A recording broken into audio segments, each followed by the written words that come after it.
Hello friends, तो स्वागत है आपका हमारे चैनल MK एक्सप्लेन में। तो आज जो मूवी हम लेकर आए हैं वो मूवी पैशनेट, इमोशनल और थ्रिलिंग लव स्टोरी का अंजाम 50 शेड्स ऑफ फ्रीड 2018। ये कहानी है क्रिश्चियन और एना के प्यार के एक नए दौर की शुरुआत की। तो चलिए बिना वक्त गवाए मूवी की स्टार्टिंग करते हैं एना और क्रिश्चियन की शानदार शादी से, जहाँ एना ने एक प्यारी सी वेडिंग गाउन पहनी थी जिसके चेहरे पर क्रिश्चियन से शादी होने की खुशी अलग दिखाई दे रही है और इसी खुशी में एना की आंखों में खुशी के आंसू आ जाते हैं। क्रिश्चियन उसे चुप कराता है और वो दोनों अपनी शादी के तुरंत बाद ही हनीमून पर निकल जाते हैं, सीधा यूरोप के लिए। वहाँ के प्यारे नज़ारे देखने में लाजवाब हैं। वो लोग बीच पर जाते हैं और एक दूसरे के साथ खूब एंजॉय करते हैं। रूम पर आके एना अपने बाल कंघी कर रही होती है, तभी वहाँ क्रिश्चियन आ जाता है और वो एना की चोटी बनाता है। खुद को इतना पैम्पर होते देख एना को बहुत अच्छा फील होता है और वो दोनों क्लोज आ जाते हैं और एक दूसरे के साथ प्यारे पल बिताते हैं। वो लोग अपने मोमेंट्स एंजॉय कर रहे होते हैं कि तभी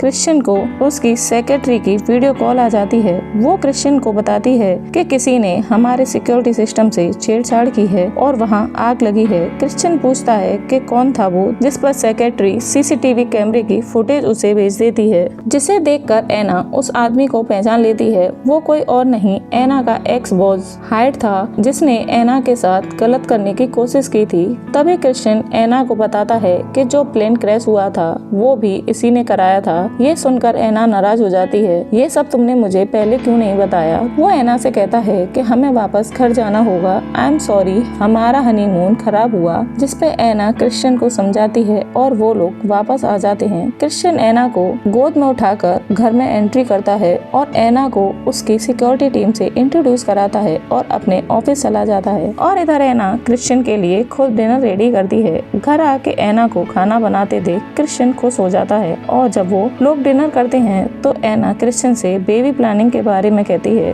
ये सुनकर क्रिश्चियन फ्रस्ट्रेटेड हो जाता है और वो एना को बताता है कि वो अभी डैड बनने को रेडी नहीं है, इसके बारे में वो बाद में सोचेगा, उसे अभी एना के साथ अपनी लाइफ एंजॉय करनी है। नेक्स्ट डे एना ऑफिस जाती है, तब उसे पता चलता है कि उसका प्रमोशन हुआ है और उसे अपने एक्स बॉस हाइड की पोस्ट दे दी गई है।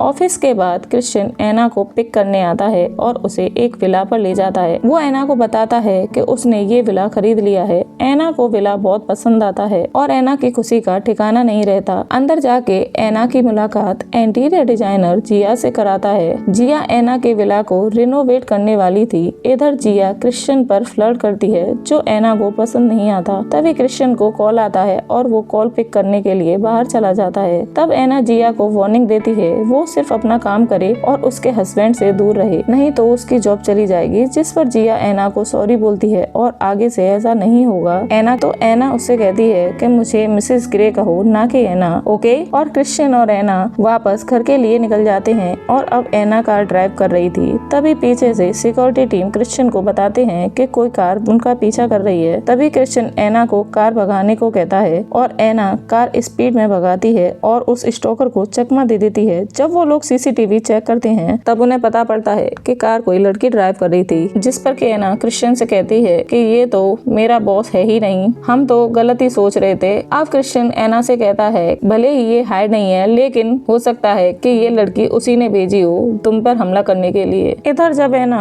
अपने ऑफिस में थी तो क्रिश्चियन उससे मिलने आता है और उसे बताता है कि मैं अपने काम से यूरोप जा रहा हूँ, तुम्हें मेरे साथ चलना होगा क्योंकि मैं नहीं चाहता कि तुम यहाँ अकेले रहो और तुम्हारी जान को खतरा रहे। जिस पर के एना क्रिश्चियन से कहती है कि ऐसा कुछ नहीं होगा, तुम बेफिक्र होकर अपने काम से जाओ, मैं यहाँ खुद को सेफ रखूंगी। और वो क्रिश्चियन को भरोसा दिला देती है। अब क्रिश्चियन यूरोप चला जाता है और पीछे अकेलेपन में एना अपनी फ्रेंड से मिलने चली जाती है और वापस आती है तो घर में उसे पहले से हाइड मौजूद मिलता है और हाइड एना पर हमला कर देता है। उसी वक्त एना की सिक्योरिटी एना को बचा लेती है और ये खबर क्रिश्चियन को दी जाती है और क्रिश्चियन फौरन वापस घर आता है। उस वक्त पर एना सोई हुई थी तो वो उससे कुछ नहीं कहता, लेकिन वो मन ही मन बहुत ज्यादा गुस्से में फट रहा था। जब सुबह एना जगती है तो क्रिश्चियन उसे बहुत ज्यादा नाराज होता है और वो उसे बहुत कुछ सुना देता है। और फिर जब एना अपने ऑफिस में थी तब क्रिश्चियन उसे लेने आता है और वो एना को एक वेकेशंस का बहाना बनाकर अपने साथ ले जाता है। और फिर जब एना अपने प्राइवेट जेट में अंदर जाकर देखती है तो वहाँ पर उसके सारे कॉलेज फ्रेंड्स होते हैं और क्रिश्चियन का भाई और बहन भी।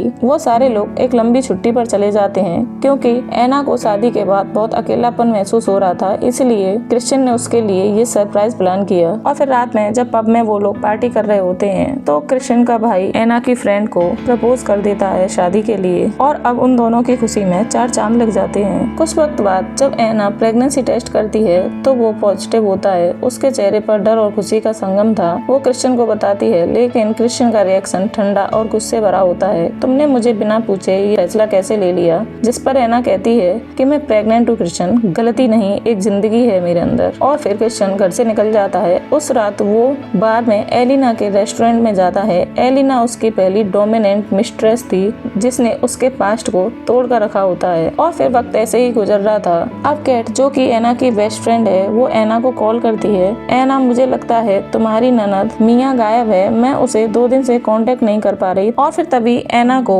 मिया के नंबर से कॉल आता है। जब एना कॉल पिक करती है तो उस साइड हाइड होता है जो कि उससे कहता है कि क्रिश्चियन को कुछ भी बताने की जरूरत मत करना, अगर तुम चाहती हो कि मिया जिंदा रहे तो $5 मिलियन लेकर अकेले आ जाना और पुलिस को बिल्कुल भी मत बताना। अब एना का चेहरा ये सुनते ही बहुत उदास हो जाता है। उसका डिसीजन होता है कि वो क्रिश्चियन को कुछ नहीं बताएगी। और एना जैक हाइड की धमकी के बाद टेंशन में आ जाती है। वो अपने बैंक जाती है और $5 मिलियन निकालने के लिए बैंक मैनेजर से मिलती है। बैंक मैनेजर पहले क्रिश्चियन को कॉल करता है पर एना झूठ बोलती है कि मुझे इमरजेंसी में पैसे चाहिए, आप प्लीज क्रिश्चियन को मत बताना। अब बैंक मैनेजर भी एना को कैश दे देता है। तभी एना बैंक मैनेजर से उसका फोन मांगती है। एना उस बैंक की बहुत बड़ी कस्टमर थी, इसलिए वो एना से मना नहीं कर पाता और अपना मोबाइल उसे दे देता है। वो जब कैश लेकर वहाँ से जाने लगती है तो बैंक मैनेजर क्रिश्चियन को फोन करता है और उसे बताता है कि मैम ने $5 मिलियन निकाले हैं, जिस पर के क्रिश्चियन को लगता है कि शायद एना नाराज होकर मुझे छोड़कर जा रही है और वो बहुत ज्यादा उदास हो जाता है। तभी उसे एक नोटिफिकेशन आता है क्योंकि एना ने खुद का फोन तो अपने कैश वाले बैग में रखा हुआ था और उसकी लोकेशन देखकर क्रिश्चियन एना को ट्रैक कर लेता है। और फिर इधर हम देखते हैं कि एना का झगड़ा हाइड से हो रहा था। वो हाइड उसे काफी पीटता भी है जिससे कि उसकी चोटें आती हैं और वो एक लात मारता है जो कि एना के पेट में जाके लगती है और एना गिर जाती है। एना काफी दर्द में होती है लेकिन